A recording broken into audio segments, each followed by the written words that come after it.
ನಮಸ್ಕಾರ ಸ್ನೇಹಿತರೆ, ನಾನು ನಿಮ್ಮ ಗುರುಪ್ರಸಾದ್ ಶೆಟ್ಟಿ ಎಡೇರಿ. ಬಹಳ ದಿನಗಳ ನಂತರ ನಾನು ಮತ್ತೊಂದು ವಿಡಿಯೋವನ್ನು ಮಾಡಿಕೊಂಡು ನಿಮ್ಮೊಂದಿಗಿದ್ದೇನೆ ಸ್ನೇಹಿತರೆ.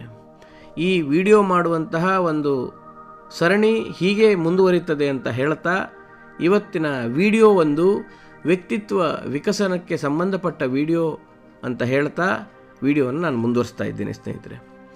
ಪ್ರತಿಯೊಬ್ಬ ಮನುಷ್ಯ ತನ್ನ ಜೀವನದಲ್ಲಿ ನೋವನ್ನು ಅನುಭವಿಸಿದರೆ, ಕಷ್ಟವನ್ನು ಪಟ್ಟರೆ, ಸಂಘರ್ಷವನ್ನು ಪಟ್ಟರೆ ಮಾತ್ರ ಆತ ಸಾಧಕನಾಗ್ತಾನೆ. ಆತ ಬಯಸಿದಂಥ ಜೀವನವನ್ನು ಆತ ಪಡಿಬೋದು ಅನ್ನುವ ವಿಚಾರವನ್ನು ಹೇಳುವಂಥ ಸಣ್ಣ ಕಥೆಯೊಂದಿಗೆ ನಾನು ನಿಮ್ಮೊಂದಿಗಿದ್ದೇನೆ ಸ್ನೇಹಿತರೆ. ಈ ಕತೆ ಪ್ರಾರಂಭವಾಗುವುದು ಹೀಗೆ. ಒಬ್ಬ ಶಿಲ್ಪಿ ಇರ್ತಾನೆ.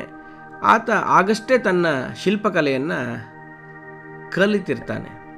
ಕಲಿತ ನಂತರ ಆತ ತನ್ನ ಕಲೆಯ ಚಾಕಚಕ್ಯತೆಯನ್ನು ಪ್ರದರ್ಶನ ಮಾಡಬೇಕು, ತಾನು ಕಲಿತದ್ದನ್ನು ಸಮಾಜಕ್ಕೆ ತೋರಿಸಬೇಕು ಅಂತ ದೇಶಾಂತರಕ್ಕೆ ಹೊರಡ್ತಾನೆ. ಹೀಗೆ ಹೊರಡ್ತಾ ಇರುವಾಗ ಆತ ಒಂದು ಕಾಡಿನ ದಾರಿಯಲ್ಲಿ ಸಾಗ್ತಾ ಇರುವಾಗ ಒಂದು ಕಲ್ಲನ್ನು ನೋಡ್ತಾನೆ. ಹೇಗೂ ಆತ ಶಿಲ್ಪಿ, ಈ ಕಲ್ಲಿನಿಂದ ನಾನು ಯಾಕೆ ಒಂದು ಮೂರ್ತಿಯನ್ನು ನಿರ್ಮಾಣ ಮಾಡಬಾರ್ದು ಅಂತ ಹೇಳಿ ತನ್ನ ಉಳಿಯನ್ನು ತೆಗೆದುಕೊಂಡು ಆ ಒಂದು ಕಲ್ಲಿಗೆ ಹೊಡಿಲಿಕ್ಕೆ ಸ್ಟಾರ್ಟ್ ಮಾಡ್ತಾರೆ. ಆ ಒಂದು ಪೆಟ್ಟು ಹೊಡೆದ ಕೂಡಲೇ ಆ ಕಲ್ಲು ಒಂದು ರೀತಿಯ ಶಬ್ದವನ್ನು ಮಾಡ್ತದೆ. ನನ್ನ ಹೊಡಿಬೇಡಿ, ನನಗೆ ನೋವಾಗ್ತದೆ ಅಂತ ಹೇಳ್ತದೆ. ಶಿಲ್ಪಿಗೆ ಆಶ್ಚರ್ಯ ಆಗ್ತದೆ. ಆದರೂ ಸಹ ಆತ ಮತ್ತೆ ಪುನಃ ತನ್ನ ಉಳಿ ಏಟಿನಿಂದ ಕಲ್ಲಿಗೆ ಹೊಡಿಲಿಕ್ಕೆ ಸ್ಟಾರ್ಟ್ ಮಾಡಿದ.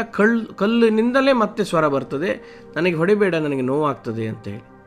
ಶಿಲ್ಪಿಗೆ ಅನಿಸ್ತದೆ ಇದು ಬಹುಶಃ ಏನೋ ಸಮಸ್ಯೆ ಇರ್ಬೋದು, ಮತ್ತು ಇದಕ್ಕೆ ಇಷ್ಟ ಇಲ್ಲೇ, ನೋವನ್ನು ಪಡ್ಕೊಳ್ಳೋದಕ್ಕೆ ಇಷ್ಟ ಇಲ್ವೋ ಏನೋ ಅಂತ ಅಂದ್ಕೊಂಡು ಆತ ಆ ಕಲ್ಲನ್ನು ಬಿಟ್ಟು ಮುಂದೆ ಹೋಗ್ತಾನೆ. ಹೀಗೆ ಸ್ವಲ್ಪ ದೂರ ಹೋದಾಗ ಆತನಿಗೆ ಇನ್ನೊಂದು ಕಲ್ಲನ್ನು ಆತ ನೋಡ್ತಾನೆ. ಇದು ಸಹ ಒಂದು ಮೂರ್ತಿಯನ್ನು ಮಾಡಲಿಕ್ಕೆ ಯೋಗ್ಯವಾದ ಕಲ್ಲು ಅಂತ ಆತ ಭಾವಿಸ್ತಾನೆ.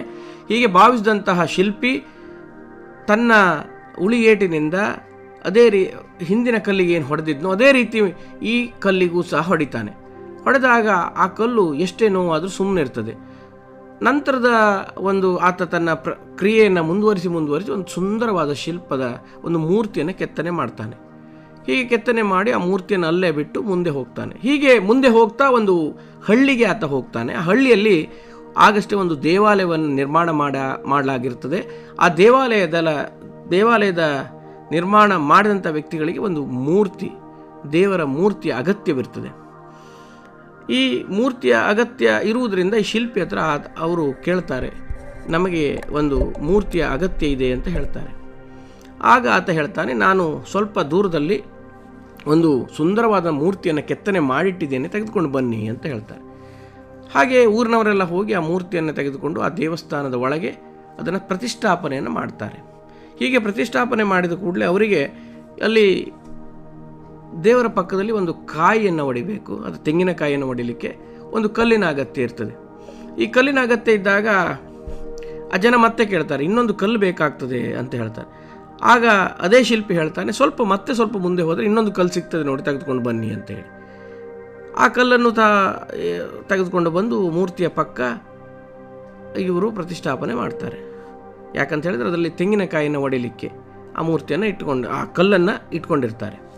ಹೀಗೆ ಒಂದು ದಿನ ನಡೀತದೆ. ಹೀಗೆ ಆ ದಿನದ ಪ್ರತಿಷ್ಠಾಪನೆಯ ರಾತ್ರಿಯಂದು 2 ಕಲ್ಲುಗಳು, ಅಂದರೆ ಒಂದು ಮೂರ್ತಿ ಮತ್ತು ಮತ್ತೊಂದು ಕಲ್ಲಿದೆ, ಖಾಲಿ ಕಲ್ಲು, ಅವೆರಡರ ನಡುವೆ ಒಂದು ಸಂಭಾಷಣೆ ಆಗ್ತದೆ. ಸಂಭಾಷಣೆಯಲ್ಲಿ ಈ ರೀತಿ ಮಾತನಾಡ್ಕೊಳ್ತಾವೆ. ಏನಂತ ಹೇಳಿದರೆ, ಯಾಕೆ ನೀನು ಈ ತೆಂಗಿನಕಾಯಿಯನ್ನು ಪೆಟ್ಟನ್ನು ತಿಂದ ಕಲ್ಲು ಅಳ್ತಾ ಇರ್ತದೆ.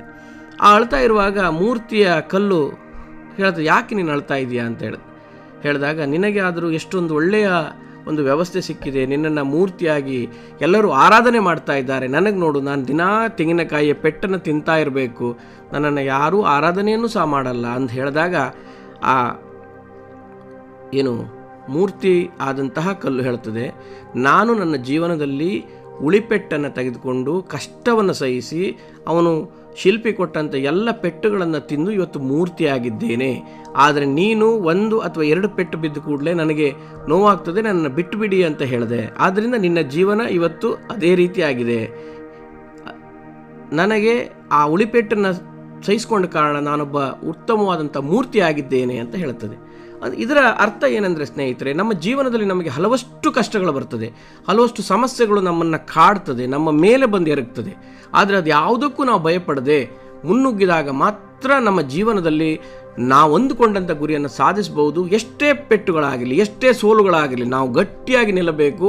ಅದರಿಂದ ನಮ್ಮ ಜೀವನ ಒಂದು ನಾವು ಎಣಿಸಿದಂಥ ಸುಂದರವಾದ ಶಿಲ್ಪ ಆಗ್ತದೆ ಅಂತ ಹೇಳ್ತಾ ಮುಂದಿನ ವಿಡಿಯೋದೊಂದಿಗೆ ನಿಮ್ಮೊಂದಿಗೆ ಇರ್ತೇನೆ ಸ್ನೇಹಿತರೆ. ಧನ್ಯವಾದಗಳು.